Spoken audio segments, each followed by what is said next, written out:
Hello friends, 8th class biology. So we'll continue it. Cytoplasm. It is a jelly-like substance present between the cell membrane and the nucleus. Various other components or organelles of cells are present in the cytoplasm. There are mitochondria, Golgi bodies, ribosomes, etc. You will learn about them in later classes. Nucleus. It is an important component of the living cell. It is generally spherical and located in the center of the cell. It can be stained and seen easily with the help of microscope. Nucleus is separated from the cytoplasm by a membrane called the nuclear membrane.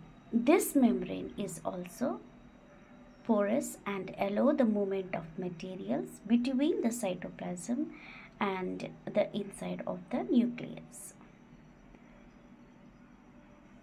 With a microscope of higher magnification, we can see a smaller spherical body in the nucleus. It is called the nucleolus. In addition, nucleus contains thread-like structures called chromosomes. These carry genes and help in inheritance or transfer of characters from the parents to the offspring. The chromosomes can be seen only when the cell divides. Here, this is human cheek cells. In this picture, we can find cytoplasm, nucleus, cell membrane, nuclear membrane clearly. So in cytoplasm organelles, what are they?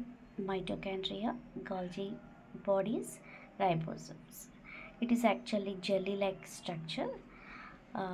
We can find in the cytoplasm mitochondria, Golgi bodies, ribosomes,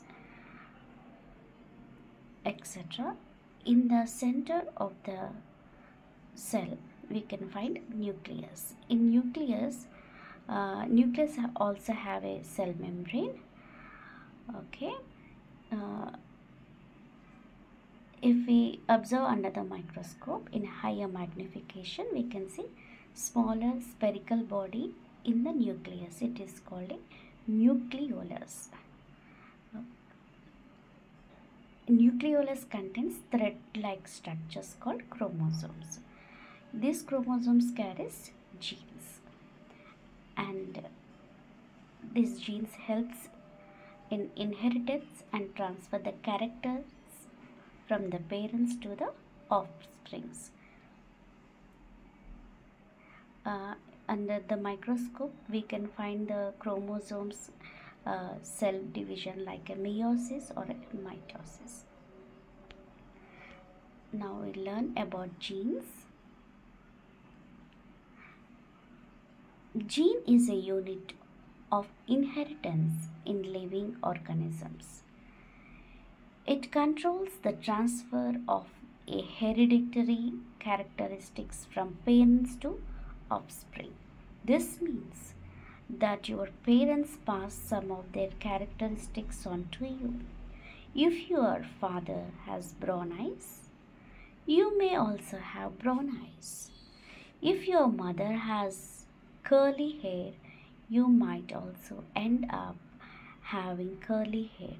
However, the different combinations of genes from parents results in different characteristics.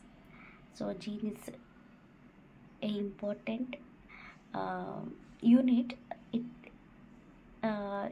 It is very important characteristics, mother characteristics, parent characteristics.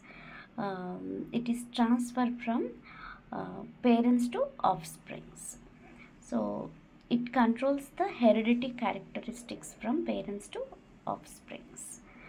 So in every living organisms we can find gene. This means that your parents pass some of their characteristics like brown eyes, curly hair. So it is plays very important role. Nucleus, in addition to its role in inheritance, acts as control center of the activities of the cell. The entire content of a living cell is known as protoplasm. It includes the cytoplasm and the nucleus. Protoplasm is called the living substances of the cell. Paheli wants to know if the structure of the nucleus is the same in cells of plants, animals and bacteria.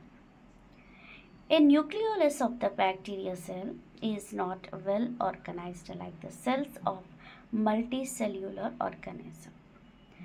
There is no nuclear membrane. The cells having nuclear material without nuclear membrane are termed prokaryotic cell. The organisms with these kind of cells are called prokaryotes. Pro means primitive, karyon nucleus. Example are bacteria and blue-green algae. These cells like onion cells and cheek cells having well-organized nucleus with a nuclear membrane are designed as eukaryotic cells. All organisms other than bacteria and blue-green algae are called eukaryotes. Eukaryotes, EU, true karyon nucleus. We know prokaryotics and eukaryotics. Prokaryotics means primitive, karyon nucleus. Okay, in eukaryotics it's a true nucleus we can find. So in prokaryotics the bacteria cell is not well organized, but in eukaryotics it is developed and well organized. So ఇక్కడ బార్బాడీస్, చీక్ cells ఇప్పుడు మన చూస్తూ ఉన్నాము. Already previous వీడియోలో మనం ఈ experiment గురించి చూసాం. ఏంటంటే ఒక టూత్పిక్ తీసుకొని మనం స్క్రాప్ చేసి ఒక మైక్రోస్కోపిక్ స్లైడ్లో ఒక 2 drops వాటర్ వేసి ఆ చీక్ సెల్స్ని మనం ఏదైతే టూత్పిక్తో కానీ లేకపోతే మ్యాచ్ స్టిక్స్తో కానీ కలెక్ట్ చేసామో దాన్ని ఆ వాటర్లో డిప్ చేసినప్పుడు ఆ యొక్క చీక్ సెల్స్ ఏవైతే మనం స్క్రాప్ చేసామో ఆ వాటర్లో అవి కలుస్తాయి. దాని మీద అయోడిన్ కానీ మిథిలిన్ బ్లూ కానీ వేసి మనం దాన్ని మైక్రోస్కోప్లో అబ్జర్వ్ చేస్తే ఎలా ఉంటుంది సెల్స్ అనేది సో ఇక్కడ మనం చూడొచ్చు అనమాట. సో ఈ ఏమేమి మనకి ఇందులో ఉన్నాయంటే ఫస్ట్ కేంద్రకము, అది సైటోప్లాజం, కణద్రవ్యము, కేంద్రక త్వచం, సో ఇంకా కణ త్వచం. మనం సెల్ మెంబ్రెయిన్ని చూడొచ్చు, న్యూక్లియస్ మెంబ్రెయిన్ని చూడొచ్చు, అలానే సైటోప్లాజం అండ్ న్యూక్లియస్ చూస్తాం. కణద్రవ్యం, సో ఈ కణద్రవ్యం ఇది కేంద్రకానికి కణత్వచానికి మధ్య ఉన్న జిగురు వంటి పదార్థం. కణంలోని అనేక ఇతర భాగాలు లేదా కణాంగాలు కణద్రవ్యంలో ఉంటాయి. అవి మైటోకాండ్రియా, గాల్జీ దేహాలు, రైబోజోములు మొదలైనవి. వాటి గురించి మనం తర్వాత తరగతుల్లో తెలుసుకుంటాం. ఓకేనండి. ఇప్పుడు కణ ద్రవ్యం సైటోప్లాజం, అది జెల్లీ అంటే జిగురు పదార్థంగా ఉంటుంది. ఈ కణంలోని అనేక ఇతర భాగాలు లేదా కణాంగాలు కణద్రవ్యంలో ఉంటాయి. సో ఏమేమి ఉంటాయంటే మైటోకాండ్రియా, గాల్జీ దేహాలు, రైబోసోమ్స్ ఇవి ఉంటాయి. కేంద్రకం ఇది జీవకణంలో అతి ముఖ్యమైన భాగం. సాధారణంగా ఇది గోళాకారంలో ఉండి కణానికి మధ్యలో ఉంటుంది. సో ఈ కణద్రవ్యంలో మధ్య భాగంలో ఈ సెల్కి ఉండేది కేంద్రకం అన్నమాట. ఇది రంజనం పొందుతుంది. సూక్ష్మదర్శినిలో చాలా సులభంగా దీన్ని మనము చూడవచ్చు. కేంద్రకంను కణద్రవ్యం నుండి వేరు చేసే త్వచాన్ని కేంద్రక త్వచము అంటారు. సో ఈ కేంద్రకానికి కూడా మెంబ్రేన్ ఉంటుంది. ఈ పొర కూడా రంధ్రయుతంగా ఉండి కణద్రవ్యానికి కేంద్రకంలోని పదార్థాల మధ్య పరస్పర రవాణాను అనుమతిస్తుంది. సూక్ష్మదర్శినిలో అధిక రుద్దీకరణను ఉపయోగించి కేంద్రకం లోపల గల మరొక గుండ్ర నిర్మాణాన్ని మనం చూడవచ్చు. దానిని కేంద్రకాంశం అంటాం. కేంద్రకాంశంతో పాటు కేంద్రంలో క్రోమోజోములు అనే దారాల వంటి నిర్మాణాలు ఉంటాయి. వీటిలో ఉండే జన్యువులు తల్లిదండ్రుల లక్షణాలను వంశపారంపర్యంగా సంతానానికి సంక్రమింపచేయటంలో తోడ్పడతాయి. ఈ క్రోమోజోములు కణ విభజన సమయంలో మాత్రమే స్పష్టంగా కనిపిస్తాయి. ఈ కేంద్రకం గురించి ఇందులో 3 ముఖ్యమైన మనకి హైలైట్ అయినటువంటి మాటలు చూద్దాం. కేంద్రక త్వచం. ఇప్పుడు కణత్వచం ఉన్నట్లుగానే కేంద్రక త్వచం ఉంటుంది. ఈ యొక్క సైటోప్లాజంలో ఉన్నటువంటి అవి ఏదైతే పదార్థాలు ఉన్నాయో అవి కేంద్రకంలోని కణ జీవద్రవ్యంలోనికి పరస్పరం అవి రవాణా అవుతూ ఉంటాయన్నమాట. సో ఈ కేంద్రకంలో ఇంకా ఏమిటంటే దాని లోపల న్యూక్లియోలస్ అంటే కేంద్రకాంశం అనేటువంటి ఒక పదార్థం ఉంటుంది. సో ఆ కేంద్రకాంశంలో ఏముంటున్నాయి? క్రోమోజోమ్స్ ఉంటాయి. ఈ క్రోమోజోమ్స్ మీద ఏమున్నాయంటే జీన్స్. ఇవి జీన్స్ ఏం చేస్తున్నాయంటే తల్లిదండ్రుల యొక్క లక్షణాలను అవి నెక్స్ట్ జనరేషన్కి అంటే వచ్చే తరానికి వంశపారంపరంగా ఆ యొక్క లక్షణాలను ట్రాన్స్ఫర్ చేస్తూ సంక్రమింపచేస్తూ మరి తండ్రి లక్షణాలు తల్లి లక్షణాలు అంటే పేరెంట్స్ తల్లిదండ్రుల లక్షణాలను పిల్లలకు ఆ యొక్క జీన్స్ సంక్రమింపచేస్తూ ఉంటాయన్నమాట. సో ఈ క్రోమోజోములు కణ విభజన సమయంలో మనకి స్పష్టంగా కనిపిస్తాయి. ఈ క్రోమోజోమ్స్ దారాల వంటి నిర్మాణంగా ఉంటాయి. వీటిని మనము మైక్రోస్కోప్లో చూడవచ్చు. జన్యువు జీన్స్. జీవులలో జన్యువు అనువంశికత ప్రమాణం. తల్లిదండ్రుల నుండి పిల్లలకు వంశపారంపర్య లక్షణాలను సంక్రమించటాన్ని ఇది నియంత్రిస్తుంది. దీని అర్థం నీ తల్లిదండ్రుల నుండి కొన్ని లక్షణాలు నీకు సంక్రమించాయి అని. ఒకవేళ నీ తండ్రికి గోధుమ రంగు కళ్ళు ఉన్నాయి అనుకుంటే నీకు గోధుమ రంగు కళ్ళు ఉండవచ్చు.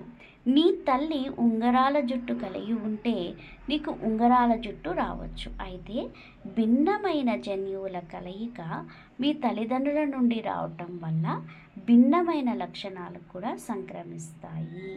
సో ఇక్కడ మరి జన్యువు ఏం చేస్తుందంటే హెరిడిటీ లక్షణాలు అనువంశికత ప్రమాణం ఇది చాలా ఇంపార్టెంట్. ఇది తల్లిదండ్రుల యొక్క మరి తండ్రికి ఒకవేళ బ్రౌన్ కలర్లో మరి కళ్ళు ఉంటే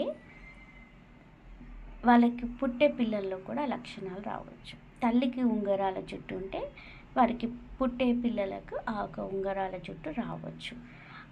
అంతేకాకుండా భిన్నమైన జన్యువుల యొక్క కలయిక వల్ల ఇంకా అవి డెవలప్ అయ్యి వేరేగా కూడా అవి లక్షణాలను ప్రదర్శించవచ్చు అన్నమాట. అంటే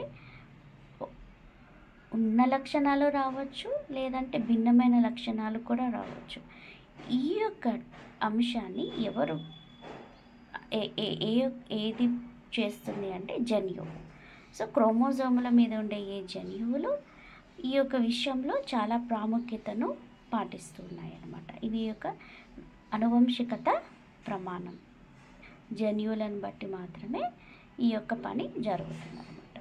కేంద్రకం వంశపారంపర్యతలో తోడ్పడమే కాదు, అలాగే కాకుండా కణం యొక్క విధులను నియంత్రించే కేంద్రకంగా పనిచేస్తుంది. అంటే కణంలో ఈ కేంద్రకం అనేది చాలా పనులను కూడా చేస్తుంది, వివిధ పనులను కూడా నియంత్రిస్తుంది.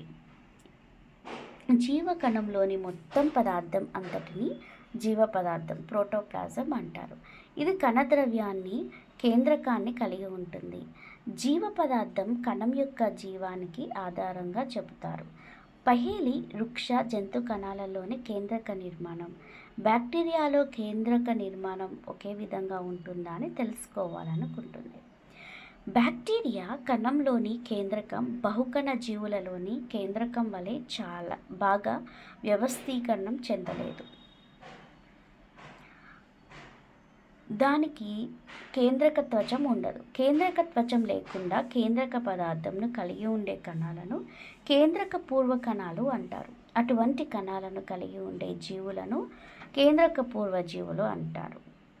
ముందు క్యారియాన్ కేంద్రకం. ఉదాహరణ బ్యాక్టీరియా మరియు నీలి ఆకుపచ్చ శైవలాలు, ఉల్లిపొర కణాలు, బుగ్గ కణాలు కేంద్రక త్వచంతో కూడిన పూర్తిగా వ్యవస్థీకరించబడిన కేంద్రకంను కలిగి ఉంటాయి. వీటిని నిజ కేంద్రక కణాలు అంటారు. బ్యాక్టీరియాలు, నీలి ఆకుపచ్చ శైవలాలు తప్పించి మిగతా అన్ని జీవులు నిజ కేంద్రక జీవులే. కేంద్రక పూర్వ కణాలు అలానే నిజ కేంద్రక కణాలు. సో బ్యాక్టీరియాలు మరి చూస్తావి ఏకకణాలు. బహుకణాల ఆర్గన్స్ ఉన్నటువంటి బహుకణ జీవులు చూస్తే వాటిలో కేంద్రకం అనేది బాగా అభివృద్ధి చెంది ఉంటుందన్నమాట. సో ఈ ఏకకణంలో అంతగా మనకి డెవలప్మెంట్ కనిపించదు. వాటిని కేంద్రక త్వచం లేకుండా కేంద్రక పదార్థం కలిగి ఉండే కణాలను కేంద్రక పూర్వ కణాలు అంటారు అన్నమాట. ఈ త్వచము ఉండదు. ఓకేనా. ప్రో అంటే ముందు, క్యారియాన్ అంటే కేంద్రకం. ఉదాహరణ మనం బ్యాక్టీరియా కానీ, బ్లూ గ్రీన్ ఆల్గేస్ అంటే ఆకుపచ్చ శైవలాలు కానీ, ఉల్లిపొర కణాలు కానీ, బుగ్గ కణాలు కేంద్రక త్వచంతో కూడిన పూర్తిగా వ్యవస్థీకరించబడిన కేంద్రకంను కలిగి ఉంటాయి. వీటిని నిజ కేంద్రక కణాలు అంటారు. బ్యాక్టీరియాలు, నీలి ఆకుపచ్చ శైవలాలు తప్పించి మిగతా అన్ని జీవులు నిజ కేంద్రక జీవులే.